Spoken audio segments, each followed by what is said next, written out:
Welcome to the Yankee and Canuck podcast, Best Picture Series, where we talk about all the Academy Award Best Pictures, past to present.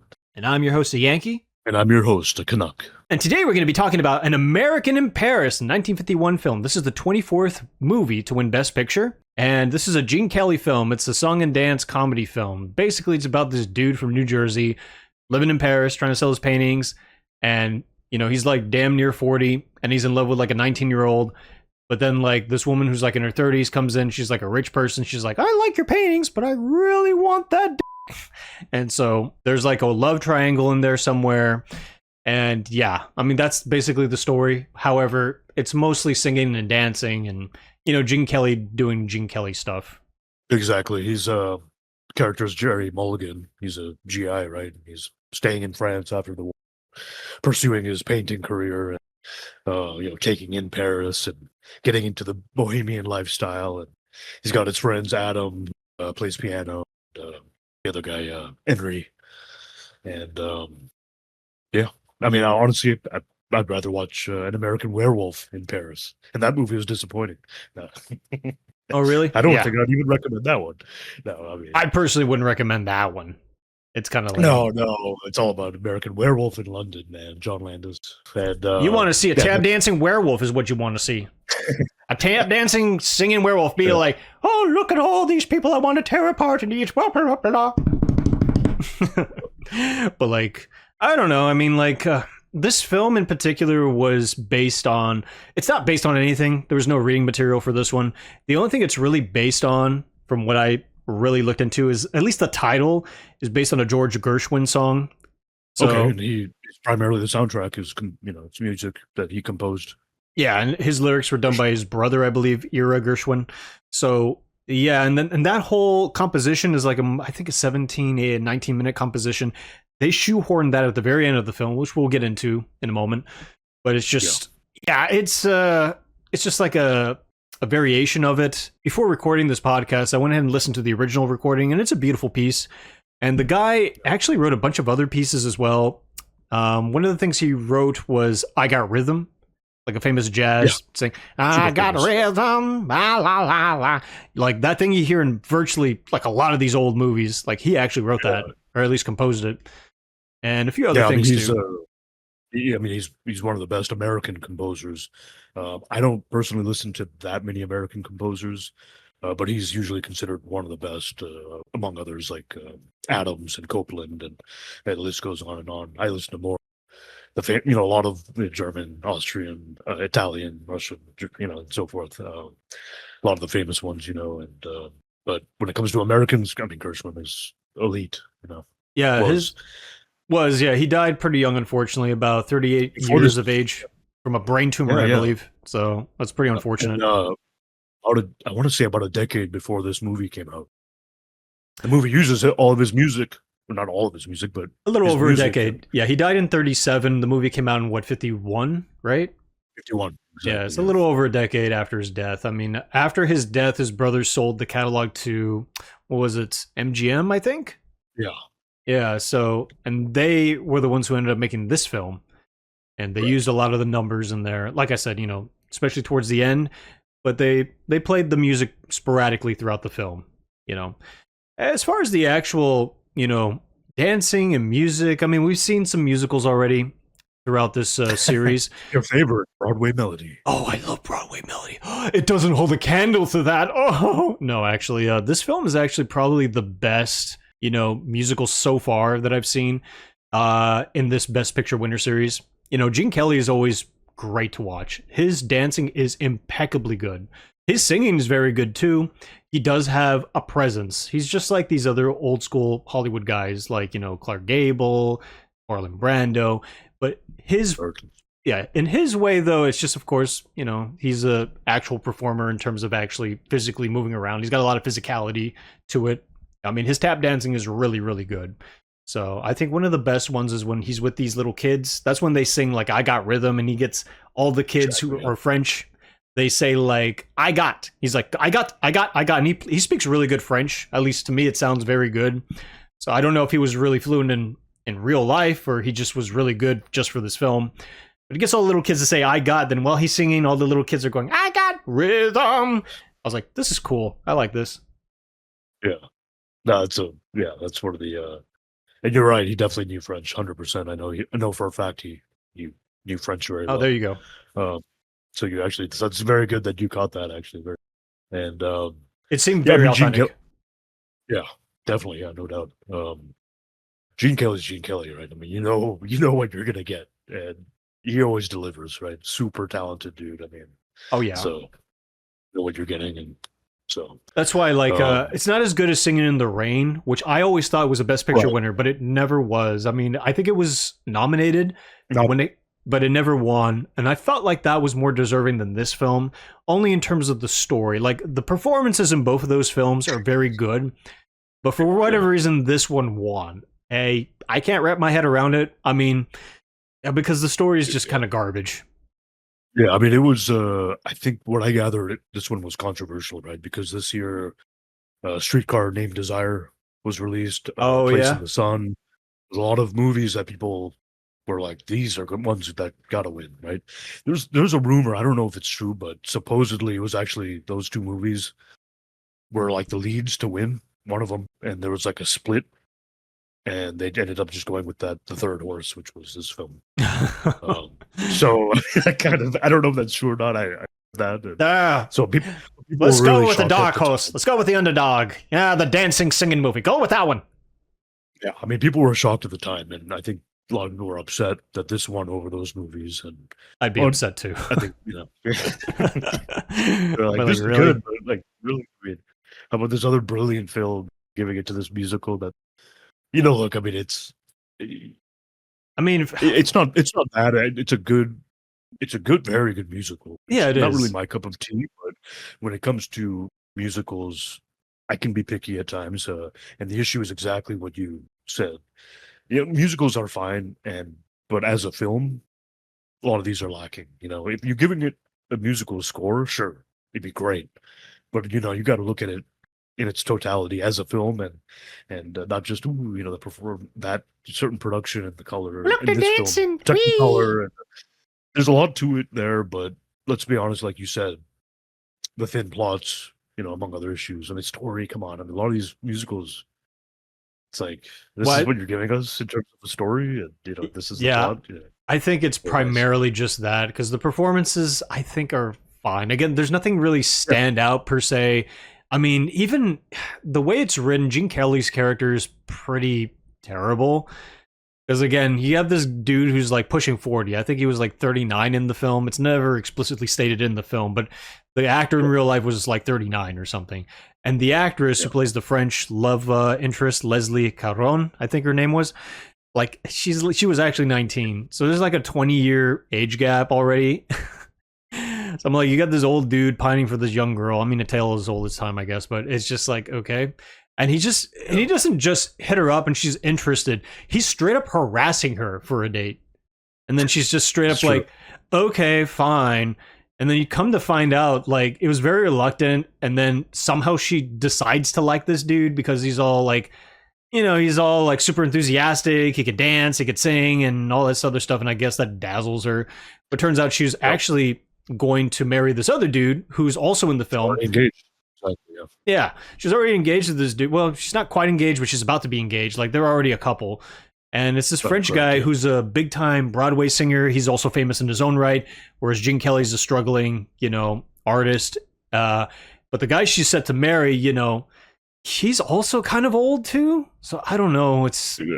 really weird. Henry. Yeah. Yeah.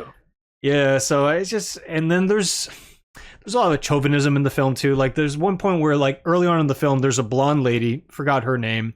She's like this really rich person. She finds Gene Kelly on the street. Is like, I like your paintings. And Gene Kelly's like, cool. You want to come to my place? We're going to have a party. Okay. Comes in. He's all dressed up. Hey, where's the party? Yeah. And she's like, I am the party. And he's like, I am offended. Here, take your money back. I'm struggling and I'm starving, but here's your money back. On principle, I can't have this. I'm taking my paintings too. I'm like, bro, what is this? And it turns out he's just like offended that this woman who's richer than he is like, you know what? I think you're kind of hot. And he's like, how dare you? I am a real artist. I am a professional. And I'm like, oh, okay. If this was a Yeah, dude doing this stuff, I mean, well, maybe if it was an actual party or whatever, I don't know. I don't know if it would be that yeah, much different. I guess he was just so offended of the fact that it's just like, I thought this was a real opportunity, but you just want to have sex with me. How dare you? My heart is with yeah, a much younger woman than you. yeah. Okay, I mean, okay. she's yeah. I mean, she's an heiress, and she saw his work, right, and so she basically bought some of his paintings and then brought him over to her place, and she's kind of I don't know if she actually has him on contract for more paintings, but she's basically going to be supporting his career. Uh, and after she, not just because of the paintings she bought, she's going to continue to. And obviously, she wants more than that. And obviously, like the senior just mentioned, so kind of like a sponsorship. She's like, I'm going to sponsor your paintings and your career and help you out, and just give me a little something in return. And obviously, in this film, there's quite a few memorable scenes, some forgettable scenes too. But everyone talks about the ending sequence, rightfully so. Other than the rhythm part, that music part earlier in the movie, there is one part in the film. I think it's about a little over an hour, maybe an hour and 10 minutes into the film. There's a music piece there that was pretty awesome. The piano, oh man, it's really good. Like Oh, the playlist piano. concerto or whatever with that dude. He's like fantasizing, and all the audience members were him, and all the band players were him. The orchestra was It, him, and whatever. the music was great. I mean, that's just brilliant, and so that was a very memorable scene for me musically, Yeah, and because that but that dude that dude was a real pianist, I think, in real life. yeah, Yeah, that's why I yeah, think his name was Oscar Levant. correct, exactly, yeah, Yeah, because I looked him up. I'm like, he's really good. Is he miming piano or is he actually playing? And I looked him up. I'm like, oh, he's a professional at this. Okay, never mind. They yeah, actually got a professional. I'm like, this is really yeah, interesting. yeah, exactly. Rhapsody in Blue, and it's known for a whole lot of stuff, right? This movie, of course, and Oh, that was also so a Gershwin song, I believe, too. also Gershwin composed exactly. Yeah, It exactly. all comes back to Gershwin. Yeah, well, Yeah, because MGM got the catalog, they were like, "Hey, we want to make a bunch of music out of this." All right, fine. Let's get exactly. get Yeah, that guy who dances with Jerry from Tom and Jerry. Why don't you get him back over in this one? You know, there you go. there you go. Exactly. So I'm like, that's what they did. Yeah. Speaking of which, too, I guess there's really not a whole lot more to go into detail about this film. Because, like, at the end of the day, the story's paper thin. It's like Broadway Melody in the sense where the story's paper thin. I'd say the story here is a little better only because it's a little more interesting, but there's still not a lot of there. There's still not a lot of meat on this bone to really dive into it. Like, definitely not Best Picture winner status of in any stretch of the imagination. Correct. Yeah.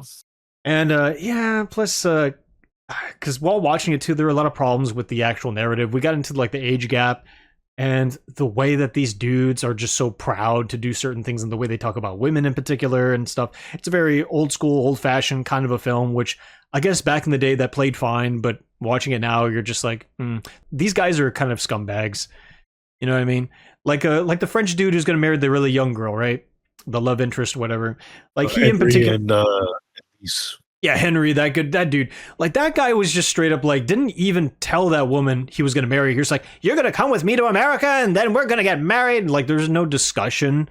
You know, that's why she was kind of like, I guess so. And plus, like another thing with that relationship too is that she explains later to Gene Kelly's character that the only reason she's marrying this dude is because during the war, because this is only like a few years after the war ended, I think about 8 by the time this film came out, where she was hiding at his residence while her parents went out, were doing resistance stuff or whatever.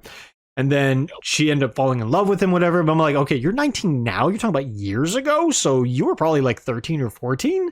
And this dude was already old as hell. And that's groomer kind of shit. You know what I mean? So I'm like, that relationship is already is already tainted. So I'm like, yeah, there's a lot of problematic elements in this film going into this. Stuff that it was clearly overlooked and not really thought of as much then now is a problem. So it's really hard to really jive with this film as a result, other than the dancing and the singing, which is fine. If you want to just take those segments out, those segments are fine. Yeah, I mean, even on their own, it's a good musical. When it comes down to musicals, it's probably one of the best, honestly. And like you said, I agree. It's definitely, I think, the ones we've covered, it's the best out of what we've covered so far. And you know, as a film, you know, I don't know. It's all right as a film, whatever. Yeah, But yeah, it's definitely a weak uh, Oscar winner. Like it you said, really there's is. no doubt about that. It's kind of a shame too, because if it had a better story, because the sets were beautiful, you said it's in Technicolor, performances were as Right, they're fine as really they can get. Yeah, because I feel like if the story was better plotted and didn't have a lot of creepy shit in it, it would have been a lot better, and I could probably be like, okay, I could probably see why this won Best Picture. But as you mentioned, this was just like thrown out there as a Best Picture winner only because like the other ones were in contention. I'm like, oh, okay, well, this is politics, I guess. supposedly, yeah, that's what I heard. So Oh well, well I that read that. I kind of feel without seeing the other ones except for Streetcar Named Desire, I could kind of see that honestly. But Yeah. but other than that, I mean, like, yeah, the costumes are extravagant. There is another musical number where the French dude Henry is like doing that thing on the staircase, and the staircase lights up as he's going up, and they all these ladies coming in with their big extravagant gowns, and they're hanging from the back and whatever. That stuff is still really impressive, only in the sense of like it looks effortless. But try going up the stairs without looking down at your feet. You will trip and fall. That takes a lot of skill. And the dude's like singing while he's doing it. And they're, like I said, the ladies are wearing these long dresses and he can easily step on them. They could trip. He could trip. Everyone could trip. This was very carefully choreographed dance. You know, this was very impressive stuff back then, I mean, even now. they make it look seamless. I mean, it's just Yeah. it's incredibly, I mean, this is the awards that make sense. Obviously, it'd be the best art direction, cinematography, costume design, the score, musical. That okay makes sense. But, That stuff, yeah, would, I mean, yeah. but and not only winning best picture, it won best story as well. Like what? Oh, come on, man. Oh, you're kidding me, I right? think I think it won best story. Oh, right? you're Screenplay. yeah, you're Oh, right. So on top that's of Best Picture, it won Best Story and Screenplay. It won that's Best. just not. That's absurd. But Best Art Direction, Best Cinematography, Best Costume Design, Best Scoring of a Musical Picture, and an honorary award to Gene Kelly. Okay, all that other stuff is fine. Oh, Screenplay, yes. hell no. Hell no. Director, I would maybe give that a pass. It didn't win Best Director, but if it won Best Director, I would give that a pass because it's competently directed. It's very well directed, especially the big actual set pieces when the dancing and stuff happens. But story, hell no. Get out of here with that. But Manelli, right? He directed it. Right? Vincent Manelli. Vincente Manelli, yeah, whatever. Yeah, he did. I don't know what else that dude did. What else did he do? I think he did a lot of musicals. I'm pretty sure. No shit, huh? I'm pretty sure he's done a ton of musicals. I think. What he's known for. Oh my god! Really? Well, good for him. They picked the right guy for this. But he did Gigi, right? Did he? I don't know. Yeah. I don't know anything about this dude. You tell me. That's the he I just checked. Yeah, he did Gigi. Good for him. Yeah. He was married to Judy Garland. Okay, good for him. That's a big film. There you go. Well, anyway, I mean, like the only thing to really talk about it is the ending, which we touched on in the beginning. That is actually the most famous sequence I think in this entire film. One, it uses An American in Paris, the orchestration by Gershwin. Also, at the time when they filmed this thing, it cost about $500,000 at the time. That is about $6 million in today's money. That is a lot of money for one huge sequence. Yep. But it looks like they put a lot of the money into that sequence. It looks beautiful. Absolutely. I mean, it just was done so well. When I was watching that, it just kept getting better and better as it went on, too. It did, yeah. So that was really impressive. Obviously, the color, the pattern changes with the set was just so great. There's one part where, with the sun, it gets darker. It's dusk, and oh man, I mean, it looked really cool, man. Yeah. And that being said, I don't know if it needed to be damn near 20 minutes. Yeah, I guess not. But it was how they did it, and it's fine. But I mean, back in either way. Back in 1951, I guess people were really like giving it a pass because it's just like, hey, it's not like people's attention spans weren't, shot like they are now. Yeah. It's like this ending sequence is going to be an eighth of the entire film. I was thinking at one point while watching this, I was like, this should have probably been the whole film. I wouldn't mind just straight up just dancing the entire way. It'd be kind of weird, but at the same time be like, if you don't have a good story, might as well, right? But right. But like you said, I mean, I love the painted sets. They look it's not Art Deco. We're way past that period. I don't know what you call that period, but it looked very much of that 1950s style, the way everything was done. It's incredibly well put together, like you said, and you know, beautiful. And then the story, and then it just ends, because I think prior to that sequence happening, there's like this big extravagant ball where everyone's looking like Cruella de Vil with the black and white costumes and whatever. People are jumping off balconies and getting caught. Like these women are jumping off this like 1-story balcony and they're getting caught by some dude. I'm like, you could break your leg if you do that. So that was just like impressive in and of itself. Like how they got people to actually do that. I was like, oh my God. And Gene Kelly even caught one girl. They did a camera trick where it looked like she was higher than she really was, I guess. But it was like the fact he still caught a girl from that high, a few feet high, that's still impressive, because you could really hurt yourself. What if that took like 20 takes? Probably, man. I mean, I don't know what this man's work ethic is. He could have been one of these perfectionists that was like really demanding on people, for all we know. Possible. Yeah. You know, a lot of these people were back in the day. So, and even now, honestly. But yeah, what if he dropped so many people before he got it right? That probably happened, dude. Gene, you monster, Gene. Be like, how dare you fall on your ass? Get back up. But I broke my ass, sir. No, get back up there or you're fired. I'm going to blacklist you. Yo. Oh, man. Not saying he did that, but, you know, it's possible. Yeah, but yeah, then the ending is, you know, basically a dream, you know, and that's it. Yeah, that 17-minute sequence we talked about. That the whole thing was a daydream. So daydream, yeah. Because essentially what happens is right before that, he talks to the little 19-year-old. He's just like, oh, you know, I love you and stuff like that. Yeah, Lisa. And then after that, she goes off with the dude. And he daydreams, and then she comes back. The dude ends up being like, oh, you can go ahead and go with him after all. But then they kiss after that, and then she goes to him, and they need to have their happily ever after ending for this. Right. For a situation that didn't really make a whole lot of sense in the first place. Hollywood doing Hollywood things. At the time, especially at the time. That has a different connotation these days. Oh, true. Yeah, I meant at the time. They satanic cult. They drink the blood of children. I didn't think about that. Oh, man. And that's how we're gonna end this. Yeah. Satanic cult Gene Kelly.